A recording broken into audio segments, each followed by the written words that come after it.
Hello there, this is the scene editor again, and this video is a showcase of my very first level for Spiral Knights. I hope you enjoy it, and let's begin.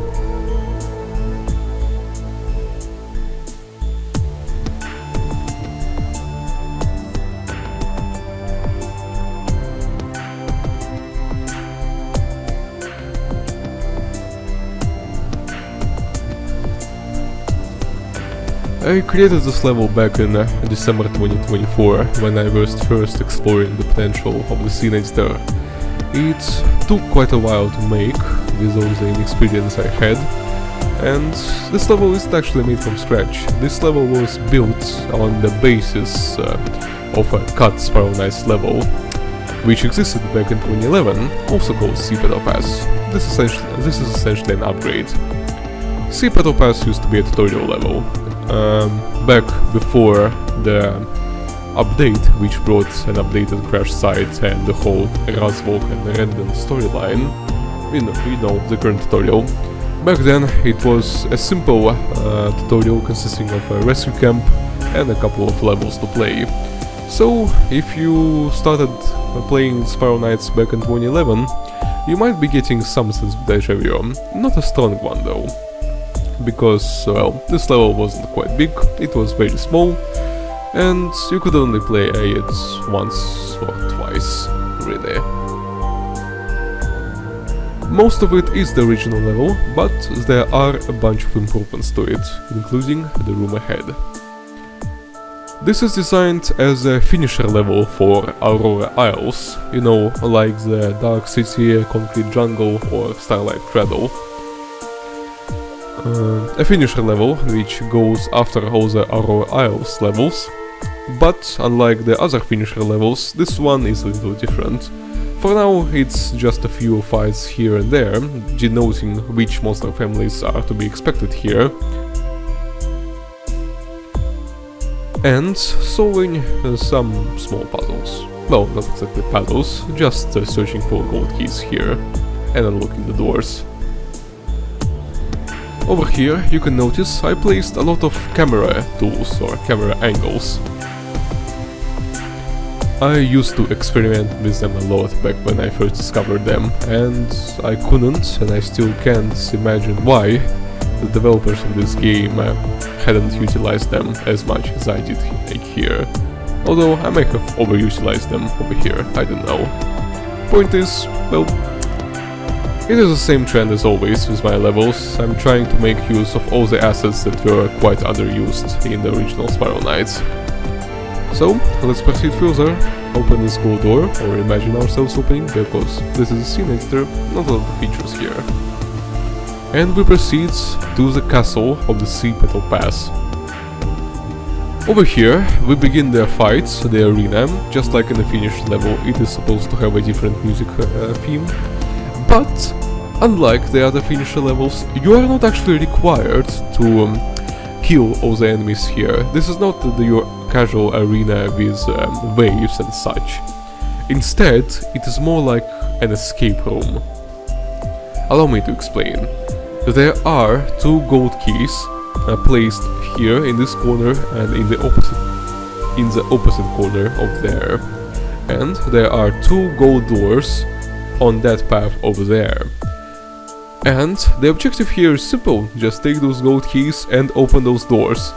Killing monsters here is absolutely optional, and you can bypass this huge central area, which contains a lot of monsters, a lot of sylphings to sustain them, and 3 rocket puppies which see everything. This level is supposed to be in all tiers, not just tier 1. So imagine that these monsters are tier 2 or tier 3, it's just the quirk of the scene editor that they appear as tier 1 monsters. The players can rush the central area head on, or if they are afraid of the rocket puppies over here, they can go to the side lanes, to the side paths, and just retrieve the gold keys, and along the way plunder the various treasure boxes over here and there. Other than that, there's not much else to say about this level and this room. There are a few funny concepts and a few funny ambushes waiting players. For example, here is an example of a funny ambush. If player approaches this box over here, he gets stuck between the rock and the hard place. And of course, I'm utilizing a lot of rock jelly cubes over here, together with blast cubes. These are kinds of enemies which are really underutilized in the original Spiral Knights, and I just can't understand why. Rock jelly cubes, I mean, sure, they are boring, they only have one attack, but they are cute, they are really cute, it's a pretty smart concept. But, alas, they are endangered species, you can only meet them occasionally and in the Scarlet Fortress. Either way, we escape the Petal Pass castle, and after that, after the climax of the level, these are mostly empty areas. It's just a nice stroll from here on out, a nice stroll across the original Petal Pass platforms, including this spade room with 4 treasure boxes. I did include some kleptolisks over here, for example, just to keep players some company. And of course, camera angles, more experimentation. These camera angles don't carry any important functions, these are just spots for screenshot making. I don't know if they are warranted, I don't know if they are kinda neat, I placed them just because I could.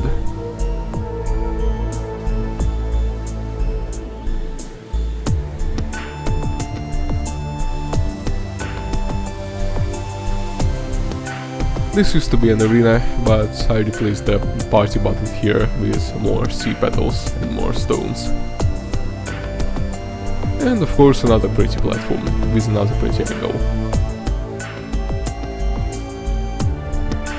I was, well, I could have placed a statue of Nick over here, just like the one in Haven, but, well, I don't know. I thought the gun puppy was a safer option. Maybe Nick's statue should be here, I don't know. It could be a tribute. But either way, there's not much else to say about Petal Pass. Or rather, well, there are a lot of ideas I execute here, but they're mostly like small potatoes. You get the main idea here. Well, it is the end of the line, and let's take a look at it from bird's eye view.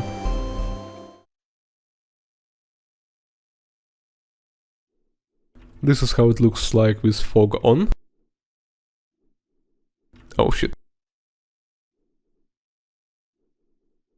I like this.